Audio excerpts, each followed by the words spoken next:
اللہ تعالیٰ کو وہ ہر ایک آنسو ہزاروں سمندروں سے زیادہ پیارا ہے جو تڑپ کی انتہا کو پہنچ کر تمہاری آنکھوں سے نکلتا ہے۔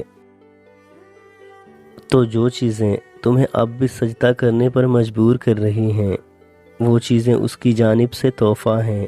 وہ خواہشیں جن کے لیے تم اب بھی دعا کی غرض سے ہاتھ بلند کرتے ہو، وہ اس کی جانب سے اشارہ ہیں کہ تم یقین کا سلسلہ جاری رکھو، اور وہ معجزوں کا سلسلہ جاری رکھے گا۔ وہ تمہاری ہر اس آس سے باخبر ہے جب تم سسکیاں لیتے ہوئے، تھر تھراتے ہوئے ہونٹوں سے اس کا نام بے ساختہ پکار اٹھتے ہو۔ وہ تمہاری ہر اس شدت سے واقف ہے جب تم نیند سے خالی راتوں میں جائے نماز سے لپٹ کر سارو سار رو دیا کرتے ہو۔ اسے معلوم ہے ہر اس بے بسی کا قرب جب تکلیف کے مارے تمہارے ہاتھ دعا کے لیے اٹھ نہیں پاتے، جب تم سجدے میں کئی کئی راتیں رو کر گزار دیتے ہو۔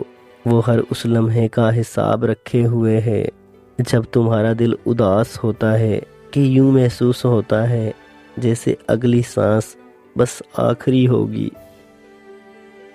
وہ جانتا ہے کہ تم تھک گئے ہو، وہ جانتا ہے تم کون کون سی جنگیں لڑ کر یہاں تک پہنچے ہو اور کتنی اب بھی تم میں رواں دواں ہیں۔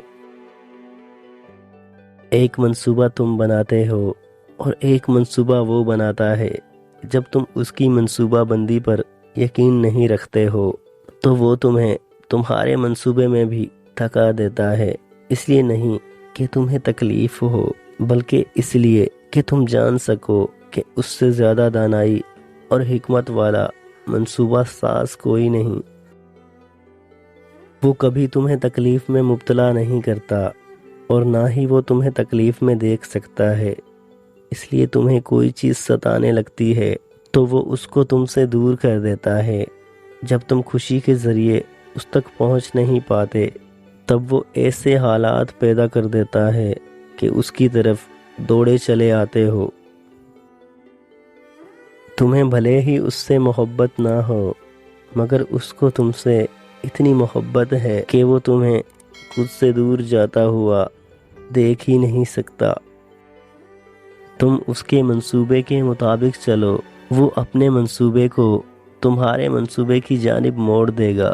یاد رکھو اس کی جانب سے ہونے والی ہر تاخیر اس کا انکار نہیں ہے، وہ پکارنے کی توفیق اسی کو دیتا ہے جس کو سننا چاہتا ہے،